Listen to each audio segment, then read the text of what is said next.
we all have learned that water has three phases: solid, liquid, and vapor. But, more than 100 years ago, there was a colloid chemist, Sir William Hardy, who said something is wrong. Three phases. There are so many anomalies of water. Anomalies meaning observations that don't fit the pattern of three phases. You can't explain them with three phases. And he suggested about 105 years ago, he was a prominent physical chemist, he said there's got to be a fourth phase of water. So we're talking now about something that was predicted 100 years ago. And we discovered something that we think is a fourth phase of water. You did it, yes. Well, we did it by hook or by crook or somehow. At first, we saw what we call exclusion zone. We took some hydrophilic material and we put this material in a suspension of, aqueous suspension of microspheres. And so we immersed like a gel, for example. We put the gel in the water, and when we looked in the microscope, we saw that all of the particles that were in the water, microspheres, moved away and leaving a zone, which we call exclusion zone, because it excluded all the particles.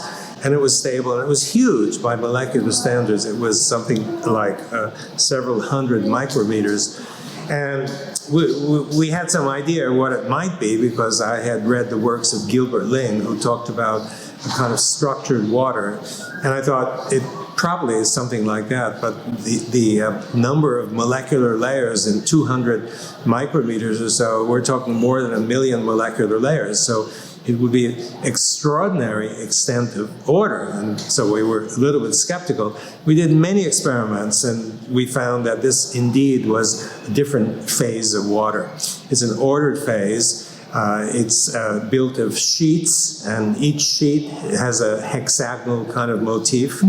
And the sheets stack on one another. So you have many sheets that which build out to a big distance.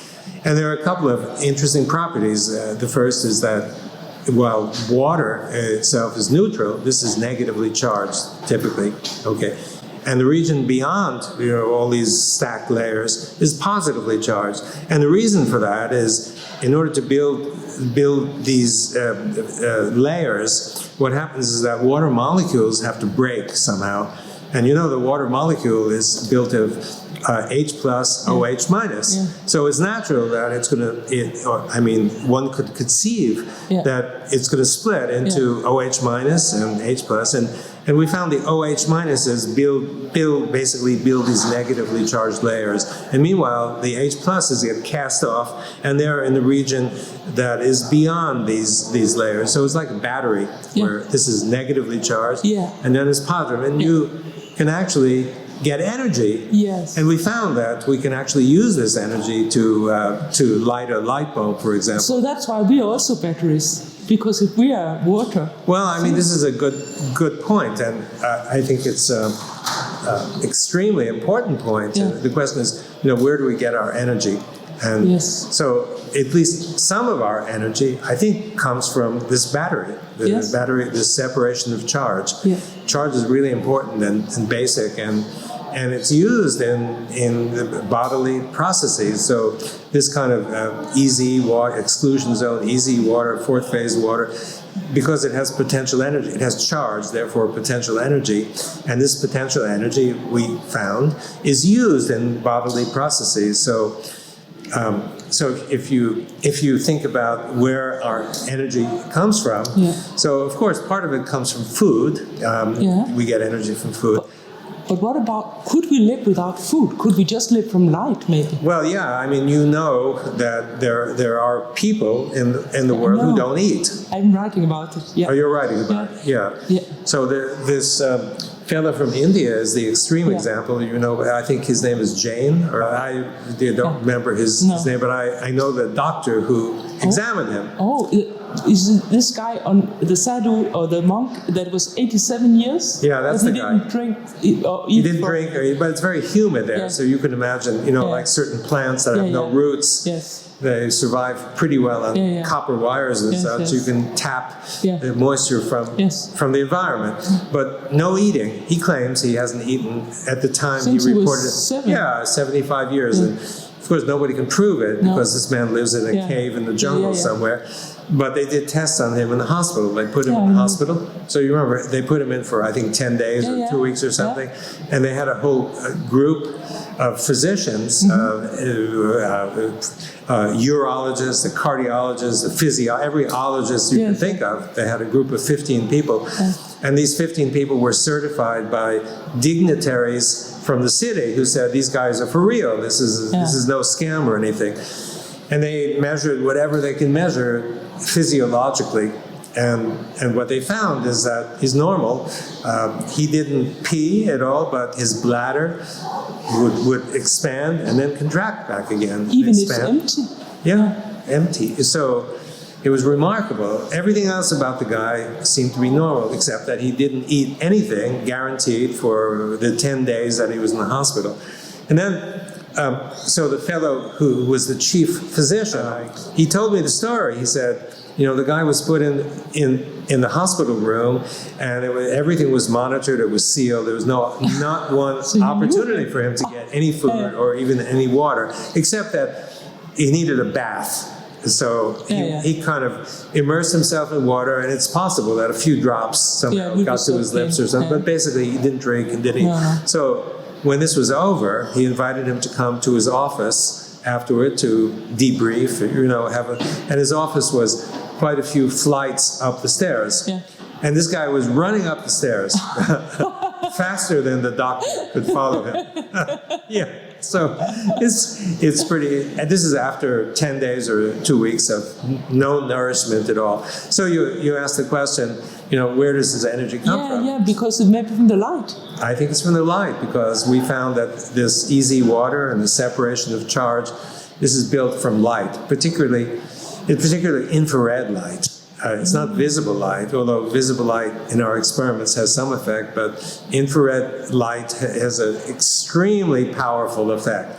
A very modest amount of infrared light could build this exclusion zone by, for example, up to a factor of 5 or 10 times. So the blue light cannot do it? No, blue light can't do it. Only the infrared. Yeah, so, right.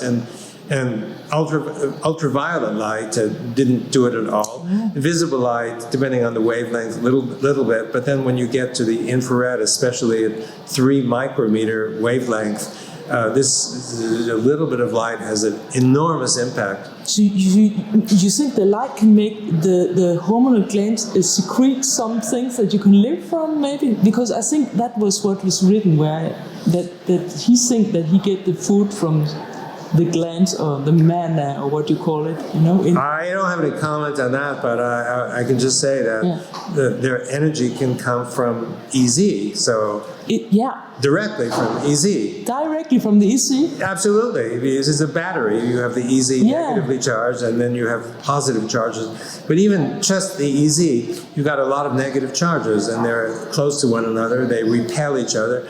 They want to get away from each other, and this is potential energy. And this has the capacity to promote the folding of proteins. And the folding of proteins is what does the work of our body, you see. So there's a direct connection between the two. And since easy water is built by light, by infrared light, there's plenty of energy that's available to do that. And so we could actually, in the theory, live without food. We could live without food. Like it's a shift the gear. We should shift the gear somehow. Yeah, you might call it a shift of gears to do this without food. And some people, you know, have done it. Not just this guy, but people have been able to come off food. And so one guy wrote a book about this, Life from Light or something. It's a German fellow who decided to do it. He was heavy and sick, and he decided. And he got free of everything. Everything, And this is a PhD chemist who is a director, you know, someone you could reasonably respect. And he describes in the book the process of doing it. So the first thing is that everybody thinks that if you have no water for 3 days, you die. But he demonstrated it was not true. That he felt really thirsty after 3 days of no drinking, no food and no drink, cold turkey. So he said he could put some ice cubes on his lips, and that would tend to relieve some of his thirst. But the point that I want to make about that is, he said that it seems to work. There seems to be a spiritual component to it. Yeah. And the people who he's known who have done that are spiritually oriented. So it's possible that it works only, I'm not sure, if you have this spiritual orientation. If you don't have it, then it may not work. Yeah, if you're scared, then I'm sure you could die from it. Yeah, I mean, so people talk about, what about the people who starved in the Holocaust? Yeah, you know, they couldn't. They needed food, otherwise they die. Why did they die? But obviously under stress conditions like that. Yeah, because if you had the method, and we now could prepare ourselves from this, and know, if you're coming into this situation, you will not die. You just have to do like this and like that. Then I think we can stop some of all this greed and all this fear that is in the world. The point is that, plants live on, they get their energy from light. Yeah. Okay, so you think about what's the process of photosynthesis. Step one in photosynthesis is that light is absorbed and the water is split into H plus and OH minus. Everybody knows that. The process I'm talking about is essentially the same. Light comes and it splits water into. So I think actually what we discovered is a kind of generic first step of photosynthesis. You don't need to have the chlorophyll. There are many other substances that can promote this splitting of water. And it might even be that what we discovered and how the water organizes could actually even apply in the process of photosynthesis, but people who study it have never come to this possible realization. There are many steps in photosynthesis and they're not understood. Many of them are not understood, but the first step is understood, and by the way, it's 100% efficient, which is very nice. So it may be that we actually undergo pretty much the same thing that plants undergo, that there's less of a difference between plants and where they get their energy, and humans where we get our energy. You see, so when Mother Nature created plants and then created animals, so if you were Mother Nature and you say, hey, I'd like to create some animals, and animals have the capacity to forage and look for food, would I throw away this wonderful mechanism that Mother Nature, that I devised, which works so well for plants? Would I discard it completely, or would I use it as an auxiliary or supplementary system? And of course it makes sense. Why throw it away? Let's keep it. You say. So we as humans then, the plant is inside us. It's just built out. It's a good way to put it. The plant is inside us. So we do many of the same things that plants do. Your particular interest is sounds. So we did some experiments with sounds, and instead of the experiments that showed something, we did some preliminary experiments with sounds of audio frequencies, and this was a student who was doing it, and it was not done so carefully, and we didn't find anything of note. However, we did another experiment with ultrasound, using transducers that are similar to the transducers that are used for imaging, for ultrasound imaging, and there we found a profound effect. Yes. So we haven't published it, mainly because the student left. So what we did is we have a little chamber, and in the chamber is a piece of hydrophilic material and some water and microspheres, the little particles that we use, and we could